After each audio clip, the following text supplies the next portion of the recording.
Hello students, welcome to Edumantra. আজকে সকাল সকালে পিএসসি একটা নতুন নোটিফিকেশন দিয়েছে। কি নোটিফিকেশন দিয়েছে আমি একটুখানি দেখে নিই। আমার একটু চোখে লাগলো বলে আমি তোমাদের সঙ্গে একটু শেয়ার করছি। তোমাদের যা মতামত আমার সঙ্গে নিশ্চয়ই তোমরা শেয়ার করে নিও। এখানে লিখেছে, a number of applications have been received from several candidates who stated belong to the EWS category could not find their roll numbers in the EWS category list due to server but technical error, although they stated to have obtained the cutoff marks, that is 84.5 or more than the cutoff marks in the EWS category. আগে আমি পুরোটা পড়ে নিই, তারপরে আমি বলছি। তাহলে কি বলেছে? বলছে যে সেই সমস্ত ক্যান্ডিডেটকে বলা হচ্ছে যারা ইডব্লিউএস ক্যাটাগরি থেকে বিলং করে, যারা যে ইডব্লিউএস এর যে কাট অফ দ্যাট ইজ 84.5 হয় সেটা পেয়েছে বা তার থেকে বেশি পেয়েছে, যারা কোয়ালিফাই করেছে কিন্তু টেকনিক্যাল কারণে তাদের নামটা প্রকাশ হয়নি। বোঝা গেল? আচ্ছা, এবার কি বলে দেখা যায়, in order to ensure absolute transparency all the candidates belonging to the EWS category who have obtained the cut off marks, that is 84.5 marks or more than the cutoff marks in the said examination but whose roll number have not figured in the list of qualified candidates belonging to the EWS category are requested to bring their original EWS certificate issued by the appropriate authority within the closing date, that is 31st মানে 31/12/2023 of EWS status submission, and the original printout copy of the EWS application form যেটা করেছিল তোমরা, along with original identity proof application from the WBCS examination। তাহলে বলছে কি কি নিয়ে যেতে হবে?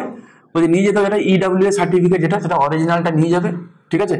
এবং তার সাথে WBCS এ তোমরা যে ফর্ম ফিল আপ করেছিলে না, তো সেই ফর্মটাও তোমরা নিয়ে যেও। এবং তার সঙ্গে বলেছে কি আইডেন্টিটি প্রুফ নিয়ে যেতে বলেছে, এবং অ্যাপ্লিকেশন ফর্ম নিশ্চয়ই তোমরা প্রিন্ট আউট করেছিলে সেটা নিয়ে যেতে বলেছে।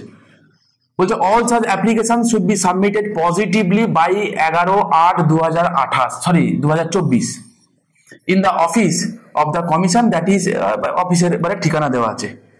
আচ্ছা, একটা কথা আমি বলি, পিএসসি এই WBCS এর পরীক্ষাটা কন্ডাক্ট করেছিল আগের বছর, রেজাল্ট বের করলো 7 মাস পরে।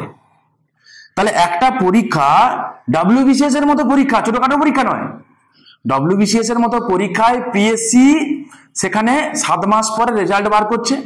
ইডব্লিউএস ক্যাটাগরি নেওয়া হবে বহুদিন আগে ডিক্লেয়ার হয়েছে। তাহলে যখন রেজাল্টটা যখন পাবলিশ হলো, সেখানে ইডব্লিউএস এর কথা আলাদা করে মেনশন না করে পরে আবার পাবলিশ হলো। নাম্বার 1, একে তো WBCS এর মেন্স পরীক্ষা থেকে এই দিনের সংখ্যা খুবই কম।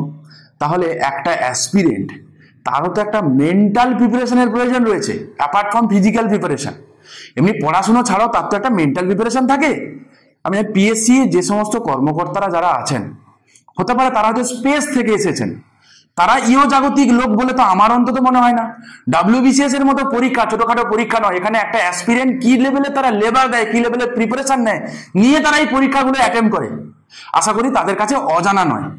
তাহলে এইরকম একটা পরীক্ষায় এইরকম অ্যাসপিরেন্টদের সঙ্গে ছেলে খেলা করাটা কি তাদের ঠিক? নাম্বার 1। নাম্বার 2, এখানে বলা হয়েছে 11/8/2024। একটা অ্যাসপিরেন্ট যে নিজে জানে, আমাকে অনেকে ফোন করে বলেছে স্যার বা দাদা আমার কাট অফের বেশি নম্বর ছিল, পাস করে বিশ্বাসও করতাম না। আমি না, এরকম দেখো এই ওএমআর সিট পাবলিশ হলো, ওরা তবে না বুঝতে পারলো যে সত্যি সত্যি আমি ইডব্লিউএস ক্যাটাগরিতে ছিলাম, আমার বেশি আছে। আমি একটু আগে আমাকে কিছু ক্যান্ডিডেট আমাকে ফোন করলো, কি করব, তারা যাবে বলছে। তাহলে কথা হচ্ছে যে অ্যাসপিরেন্টটাই 11 তারিখে ঠিক হলো, যে ফাইনাল হলো, যে সে পরীক্ষা দিচ্ছে, সেই অ্যাসপিরেন্টটা 5 দিনের প্রিপারেশনে WBCS মেন্স দেবে। ঠিক আছে, আমি বুঝলাম সে আগে থেকে, তুমি হয়তো বলতে পারো, কেউ হয়তো এখানে বলতে পারো কেন আগে থেকে কেন সে প্রিপারেশন নেয়নি, নিয়েছে। একটা মেন্টাল প্রিপারেশনের তো ব্যাপার থাকে, সেই মেন্টাল প্রিপারেশন নেওয়ার কি সময় তারা পেলো? একটা তো হয় না একটা জিনিস দেখে নেওয়া। পরীক্ষার আগে একটা যে প্রস্তুতি পর্ব থাকে, যতই সারা বছর পড়া হোক না কেন, পরীক্ষার আগে তো একটা প্রস্তুতি পর্ব থাকে। একটা অ্যাসপিরেন্ট সেটা ঠিকঠাক করে তিনি সাজিয়ে গুছিয়ে নেন। একটা 5 দিনের প্রিপারেশনে একটা অ্যাসপিরেন্টে কি পড়বে? ওই অ্যাসপিরেন্টের পরীক্ষা দেওয়া না দেওয়া তো সমান হয়ে গেল। যে কটা অ্যাসপিরেন্ট পরীক্ষা দেয় 5 দিনের প্রিপারেশন, তোমার কি মনে হয় কি করতে পারে ম্যাক্সিমাম? আমাকে তুমি বলো কি করতে পারে? তাহলে এইরকম কাজকর্ম পিএসসির কাছ থেকে এগুলো কি এক্সপেক্টেড? নিশ্চয়ই না। না, তাহলে পিএসসি এরকম একটা সংস্থা এত তার স্টাফ মেনটেন করে এতদিন পরে রেজাল্ট বার করছে, এই যদি তার কর্মকাণ্ড হয় তো এইরকম পিএসসি এরকম অফিসিয়াল থাকার থেকে না থাকা ভালো, থাকার থেকে না থাকাই ভালো। যে একটা অ্যাসপিরেন্টের সঙ্গে ছেলে খেলা করে, এত লাখ ছেলে পরীক্ষা দেয় শুধুমাত্র প্রিলি পাস করে মেন্স পাস করবে এবং মেন্সে অ্যাপিয়ার করবে বলে, তাহলে তাদের স্বপ্নেতে তাদের সঙ্গে ছেলে খেলা হচ্ছে। হতে পারে আপনাদের জন্য বিষয়টা হয়তো ছেলে খেলা, বিষয়টা ক্রিকেটের মতো ফুটবলের মতো, কিন্তু কারুর তো এগুলো কেরিয়ার, তাদের তো লাইফ, তাদের তো জীবন, ঠিক কি না? তা এই অ্যাসপিরেন্টের জীবন নিয়ে খেলা কি পিএসসি ঠিক? এতদিন তো নয় বুঝলাম সময় নিয়ে খেলছিল, এখন তো পিএসসি জীবন নিয়ে খেলতে শুরু করেছে। তো যাকে আমার মনে হয় এই জিনিসটা মোটেই ঠিক নয়। তোমরা যারা মনে করছো তারা পিএসসি অফিসে যাও, নিজেদের কমপ্লেন করো। কারো যদি কিছু মতামত থাকে আমাকে তোমরা কমেন্ট বক্সে জানাও, এবং আমি তোমাদেরকে জানিয়ে দিই, তোমরা যারা আছে কাট অফের বেশি তোমাদের নম্বর আছে, কিন্তু তা সত্ত্বেও তোমাদের মেরিট লিস্টে নাম আসেনি, ঠিক আছে? মানে মেন্স দেওয়ার মেরিট লিস্টে, বাই দা ওয়ে আমি বলে দিই, ঠিক আছে? মানে সেটা পিএসসির এই সমস্ত মানে অকাজের জন্য, আর কি বলবো, একটা সাইট মেনটেন করে, যে সাইট একটা খোলেই না। আর কেন খুলবে না? ঠিকঠাক করে মেনটেন কেন করা হয় না?